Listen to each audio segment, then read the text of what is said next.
Assalamualaikum warahmatullahi wabarakatuh. Anak-anak, bagaimana kabarnya? Semoga semuanya sehat walafiat dan selalu dalam lindungan Allah. Amin Allahumma amin. Alhamdulillah, pada pertemuan kali ini kita memasuki hari yang ke-28 dan mohon maaf tulisannya masih 27. Sebelum kita mulai materi, kita berwasilah terlebih dahulu ya. Jadi hanya bukan sekedar sebuah kebiasaan, tapi kita memang benar-benar berdoa ya. Semoga dengan kekuatan doa ini semuanya bisa menjadi Allah memberikan kemudahan. Amin ya. Liridhoillahi ta'ala wa li syafaati Rasulillah Muhammadin sallallahu alaihi wasallam wa ala alihi wa azwaji wa zuriyatihi summa ila hadrati jami'i masyayikhina wa muallimina wa nakhusu khususan muallifi hadzal kitab syaulillahi lahumul fatihah. Untuk pertemuan ke-28 ini ya, ini adalah pertemuan kedua dari jilid 2 ya. Di bab pertama ini kita membahas tentang rumus utama. Jadi setiap kata di dalam bahasa Arab itu mesti akan masuk 3 kategori ini, baik isim maupun fiil maupun huruf ya. Kemudian untuk isim masih ingat kah? Yaitu kata benda, jadi kata yang menunjukkan arti benda. Kemudian kalau fiil berarti kata kerja atau kata yang menunjukkan arti pekerjaan, yang otomatis ada persertaan waktu ya. Kemudian untuk huruf ya, kalau huruf berarti selain keduanya nggih. Ayo kita baca dasarnya bersama. Isman wa fi'lan summa harfan mayyiza lafdhan bima minal alamati riza. Beda non dise isim fi'il lan huruf kanthi tandane isim fi'il lan huruf. Kemudian untuk rumus isim ya. Jadi memang di jilid 2 ini fokus ke isimnya dulu. Ciri isim ada berapa? Ada 5. Yang pertama bererob jer ya. Bisa jernya itu karena jatuh setelah huruf jer atau karena menjadi mudhof ilaih atau karena mengikuti kata sebelumnya yang dibaca jer. Kemudian yang kedua karena tanwin, yang ketiga karena al, yang keempat karena jatuh setelah huruf nida, dan selanjutnya karena menjadi musnad ilaih. Untuk tanda isim atau ciri isim yang 5 ini kita baca dasarnya bersama. Bil jari wa tanwini wan nida wa al wa musnadin lil ismi tamyizun hasol tondo isim kanti jar tanwin al nida lan musnad ilaih koyo fa'il mubtada. Anak-anak, untuk ciri isim yang pertama adalah bererob jar ya. Ini kalau i'rab jar khusus untuk isim, dan kalau i'rab jazm ini khusus untuk fiil. Kita baca dasarnya bersama. Wal ismu qad khussisa bil jarri kama qad khussisal fi'lu bi ayyan jazima. I'rab jar manjing isim kelawan khusus, i'rab jazm manjing fiil kanthi khusus. Anak-anak, pada ciri isim yang keempat yaitu jatuh setelah huruf nida ya. Jadi setiap kata yang jatuh setelah huruf nida maka harus berupa isim. Sekarang yang akan kita pelajari adalah munada. Apa itu munada? Munada yaitu kata yang jatuh setelah huruf nida. Berarti yang dikehendaki wajib isim ini adalah munada ya. Kemudian apa saja munada yang kita pelajari di Amsilati jilid 2 ini? Di sini yang disebutkan munada atau macam munada itu ada 3. Yang pertama adalah munada mufrad ma'rifat ya. Kemudian yang kedua ada munada mudhof, dan yang ketiga ada munada syibih mudhof ya. Untuk poin pertama, munada mufrad ma'rifat. Nah, ini hukumnya adalah mabni rofa tanpa al dan tanpa tanwin. Contohnya bisa dilihat ada poin A yang slide, mohon maaf, yang kuning ya. Ada contoh ya kudusu, ya alimu, ya basiru, ya semuanya dibaca rofa. Su, kudusu, su. Kemudian lafadz ya alimu dibaca mu, ya basiru dibaca ru. Nah ini berarti mabni rofa ya, dibaca dhamma. Anak-anak, untuk munada mufrad makrifat ini biasanya berupa nama. Kalau dalam Asmaul Husna biasanya ada dua versi lagu ya. Kadang mengikuti ya Allahu ya Rahmanu ya Rahimu. Nah, jadi seperti itu. Atau ada yang juga mengikuti yang biasanya diawali wallahul ladzi la ilaha illa huwar rahmanur rahim al malikul qudusus salamul mu'minul muhaimin. Jadi ada alnya. Ya, yang perlu saya garis bawahi, kalau sudah pakai ya maka nggak usah dikasih al, bukan ya Rahmanu, enggak ya, tapi ya Rahmanu. Jadi kalau sudah ada alnya maka nggak usah pakai ya. Anak-anak, untuk poin yang kedua atau poin B-nya ya.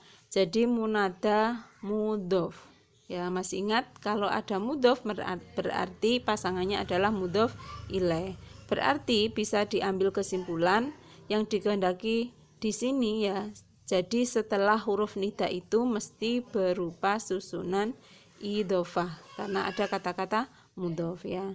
Namun yang dihukumi ya, yang perlu diperhatikan adalah mudhofnya ya, atau kata yang pertama yang jatuh setelah huruf nida ini ya. Maka dibaca nasob. Itu ada contoh yang di slide warna putih ya. Ada lafadz ya malikal mulki ya. Kalau tadi ya Allahu ya Rahmanu ya Rahimu ya Maliku ya Kudusu ya Salamu ya Mu'minu. Jadi semuanya nun, kemudian pada malikal mulki ini harus dibaca fathah ya malikal mulki ya. Malika bukan maliku tapi ya malikal mulki. Jadi seperti itu. Kenapa harus fathah? Karena dia menjadi munada mudhof ya. Atau contoh yang lainnya ada ya Habiballah. Biasanya kalau kita membaca dzibaiyah ya. Ya Rasulullah salamun alaik. Ya Rafi'asya. Ya Rafi'asya. Ya Rafi'a. Kayak seperti itu. Kemudian ya Habiballahi. Ya uhailal diwal karomi. Ya uhaila la. Jadi seperti itu. Atau marhaban ya nurul aini. Ya nurul aini.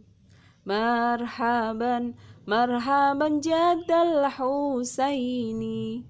Jadal. Jadi pada Jaddal Husaini ya, ini seolah-olah kita bacanya ya Jaddal Husaini ya. Makanya dibaca nasob fathah. Kemudian untuk munada yang ketiga atau yang poin C yaitu syibeh mudhof. Untuk mengetahui itu syibeh mudhof bagaimana ya. Jadi kalau munada syibeh mudhof ini biasanya berupa isim fa'il ataupun isim maf'ul. Yang mana isim fa'il atau isim maf'ul ini mempengaruhi kata setelahnya, baik rofaknya ataupun nasobnya ataupun jernya, tergantung kata tersebut ya. Kebutuhannya dia apa? Dia merofakkankah atau dia menasobkan kata setelahnya kah, atau dia mengejarkan? Maksud saya dia kemudian ada huruf jar yang kemudian mengejarkan pada kata setelahnya. Di slide yang warna kuning bisa dilihat ya. Jadi itu ada contoh ya aliman bi khalqihi. Berarti munada syibih mudhof, maksud saya munada syibih mudhofnya adalah lafadz aliman. Aliman ini berarti isim fa'il ya.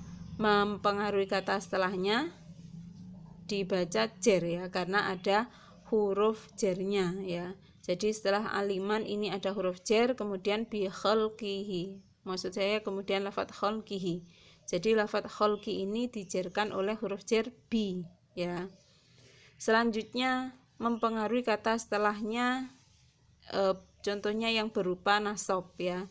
Ya tolian jabalan ya. Tolian ini munada syibih mudhofnya, kemudian mempengaruhi kata setelahnya dibaca nasab lafadz jabalan ya, bukan dibaca jabalin atau jabalun.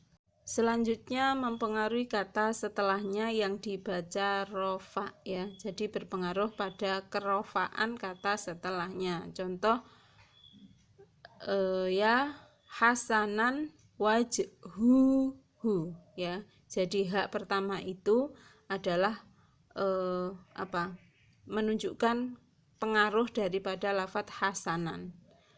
Hei wong kang bagus wajhuhu, opo wajahe wong. Anak-anak, ketiga munada ya, ini dasarnya sama. Kita baca bersama. Wabnil mu'arrafal munada mufrada alal ladzi fi raf'ihi qad uhida wal mufradal manqura wal mudhafa wa shibhahun shib'adiman khilafa mabni rafa munada ma'rifat mufrad mudhaf syibih nasab lan nakirah mufrad. Jadi untuk pertemuan pagi ini kita membahas tentang macam-macam munada ya. Ada yang munada mufrad, ma'rifat ya. Maka hukumnya mabni rafa tanpa al tanpa tanwin. Kemudian ada munada mudhaf ya. Ini dibaca nasab. Kemudian munada syibih mudhaf juga dibaca nasab. Kalau untuk munada mudhaf ini tidak ada kriteria mudhafnya harus berupa apa, tapi kalau untuk syibih mudhaf ini biasanya berupa isim fa'il ataupun isim maf'ul ya, yang mempengaruhi kata setelahnya baik rafa, nasab maupun jernya ya. Kalau jer berarti dengan adanya huruf jer. Kemudian untuk munada syibih mudhaf juga ini dibaca nasab dan ada tanwinnya, tapi kalau munada mudhaf tidak boleh ada tanwinnya. Okay. Alhamdulillah anak-anak, untuk pertemuan kali ini cukup dulu. Semoga besok bisa melanjutkan kembali. Saya mohon maaf bila ada salah dan khilafnya, karena tentunya masih banyak kekurangan dari saya. Dan saya doakan semoga anak-anak diberi kemudahan sama Allah untuk memahami apa yang telah dipelajari dan menjadi ilmu yang manfaat serta berkah dunia akhirat ya. Doakan kami pula Bapak Ibu guru dan orang tua anak-anak agar selalu diberi pertolongan sama Allah untuk bisa istiqomah dalam kebaikan dan selalu ikhlas dalam beramal. Ilal liqa. Assalamualaikum warahmatullahi wabarakatuh. Salam semangka, semangat karena Allah.